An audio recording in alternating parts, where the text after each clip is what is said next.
I promised that his wife and his family that I would do everything I could 24/7 to try to bring him home.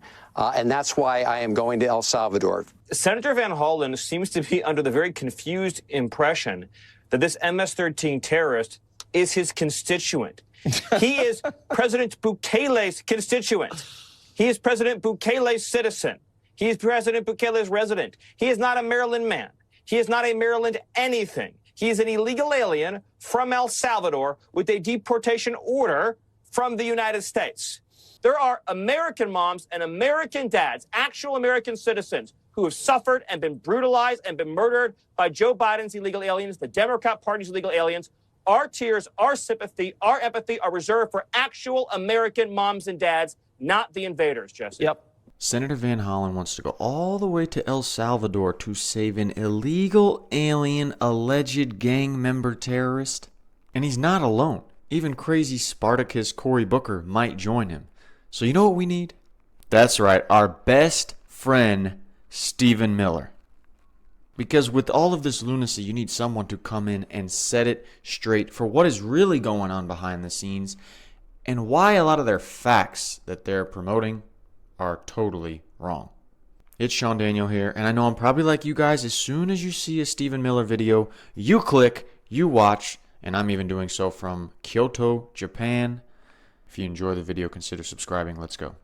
I think you announced today that you're going to be going to El Salvador. You had said earlier in the week you're going to try to talk to President Bukele. Failing that, you would go to El Salvador. Tell me what your plan is here.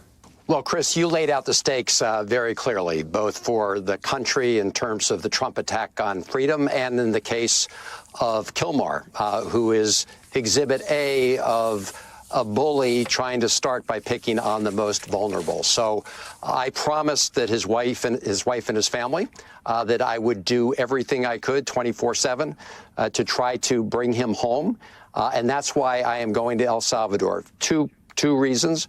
One is to try to talk to government officials about his release. This is a person who the Trump administration conceded had been erroneously abducted and sent to the prison in El Salvador, and to see about how he's doing, what his personal welfare is, if I will be allowed to see him. But my view is, Chris, that we need to keep a spotlight on this injustice for both for Kilmar and his family, but for all the other reasons you outlined in your opening statement. A U.S. senator is willing to go to El Salvador to try to find out and get re-released an illegal alien that was in the U.S. illegally. But he's not alone. According to reports, Senator Cory Booker might go with this group that's going to go to El Salvador. Possibly, possibly not.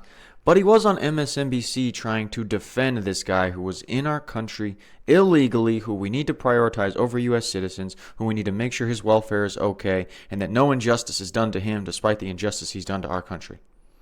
The court has ordered the return of this person and that the Trump administration should do it. They're paying an authoritarian leader in El Salvador to hold people in the worst imaginable types of prisons that he is sent there without any due process. And this isn't just about Mr. Garcia. This is about every American understanding that this president is making an assault on the due process rights that are afforded to people in our country. Everybody from Anton Scalia to other conservative think tanks have said very clearly, you cannot disappear people off American streets.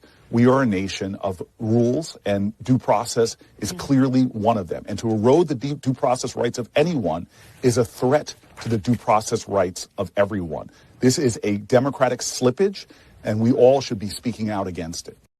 Actually, we do have the due process right to remove someone from our streets when they're in our streets illegally, when they've disobeyed a court order of removal.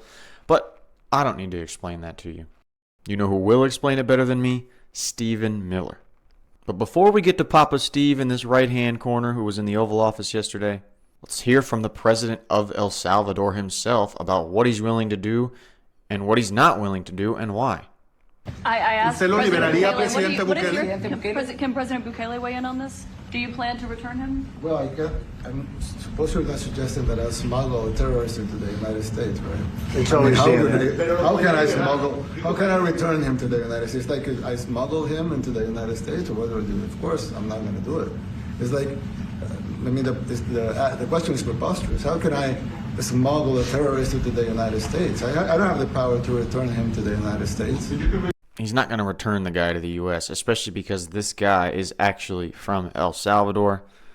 Let me stand back and let Stephen Miller do his cooking, do his destruction, do what he does best. Senator Van Hollen seems to be under the very confused impression that this MS-13 terrorist is his constituent. He is President Bukele's constituent.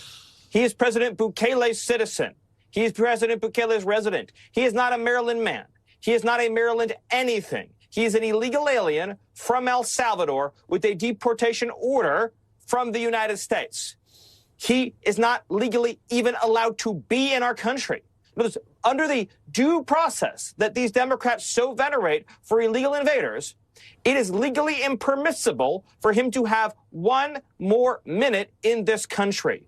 So we honored the law and obeyed the law by getting him out of this country. And if the entire Democrat Party was to work itself into a state of emotional hysteria to demand the return of illegal gang members and terrorists to our shores, then that 21% will soon be 15, and then it'll be 11, and then all they'll have left is the support of actual confirmed MS-13 members, and that will be the entire base of the Democrat Party. But Miller, he's wearing a Bulls hat. I mean, he was just a guy from El Salvador, huge Bulls fan, and that's the only thing they have on the guy.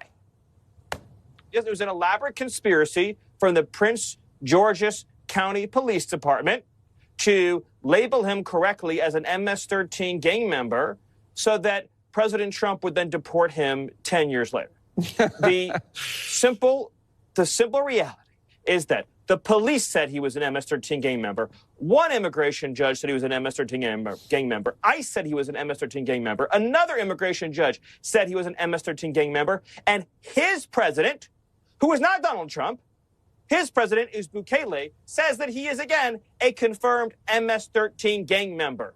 Everyone who knows anything about MS-13 has said that he is a member of that organization. And this hoax, so, Jesse, we've all seen every time an illegal alien commits a crime, what is the wire story? AP, Reuters, what does it always say?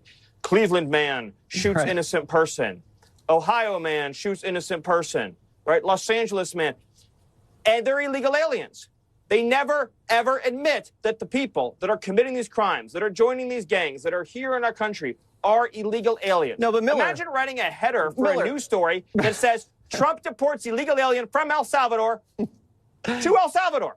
Not exactly a news story, Jesse. but he's a dad. And once you become a dad, you're automatically out of any gang possible. I didn't know if you knew that, but legally it vacates the gang membership once you father children. Let me ask you this, because these lawyers who represent traffickers and who represent gang members anywhere in the world have children. None do. Not El Chapo, not anybody. There are no members of any criminal gang anywhere on planet Earth who have ever had a child. So it's a good fact to know, Jesse. Real quick, the lawyers who represent traffickers and gang members say that he was supposed to be deported anywhere else except El Salvador. You could have sent him to Russia. That's correct. Well, so this is what's so bizarre about Democrats' plea. And so he has this thing. So he has a deportation order, and then he has this plea for withholding, which means don't send me to El Salvador, send me somewhere else. Now, the withholding order was invalid because he's a foreign terrorist. He's a member of an FTO, which means that there can't be a withholding order. And it's also invalid because the gang that he said was going to persecute him, the 18th Street Gang, doesn't exist in El Salvador. There is no 18th Street Gang. So for two reasons, it's completely invalid. But let's just say we wanted to honor it. We're going to say, okay, fine. Yeah. We're going to honor your request not to live in El Salvador. That means he could be sent to Haiti. He could be sent to Yemen. He could be sent to Syria. I mean, those are all the options on the table under his plea. Bottom line is this, Jesse. There are American moms and American dads, actual American citizens, who have suffered and been brutalized and been murdered by Joe Biden's illegal aliens, the Democrat Party's illegal aliens. Our tears, our sympathy, our empathy are reserved for actual American moms and dads, not the invaders, Jesse. Yep. Man, that's why we love Stephen Miller. Broke it all down one by one just to help me understand more, because I'm getting pummeled with ridiculous facts from the rest of the media. I hope it helped you guys understand it a bit more too. But just remember, if you go to vote in the midterms, next presidential election, that people like Cory Booker are willing to make a fuss, find press time out in their day, possibly change their travel schedules to go prioritize the welfare of an illegal alien who has also been identified by multiple levels of people as an MS-13 gang member. These people, remember this when you vote, are willing to prioritize those types of people over you, over me. But hopefully with people like Stephen Miller going on TV, sharing what's really going on, and fighting for us, putting rules in place, we can continue to have peace of mind in America, and we can have rule of law once again in the States. It's itsSeanDaniel here. If you enjoyed the video, consider hitting that like button or subscribing for more. Saying goodbye, saying sayonara from Kyoto, Japan. See you in the next one.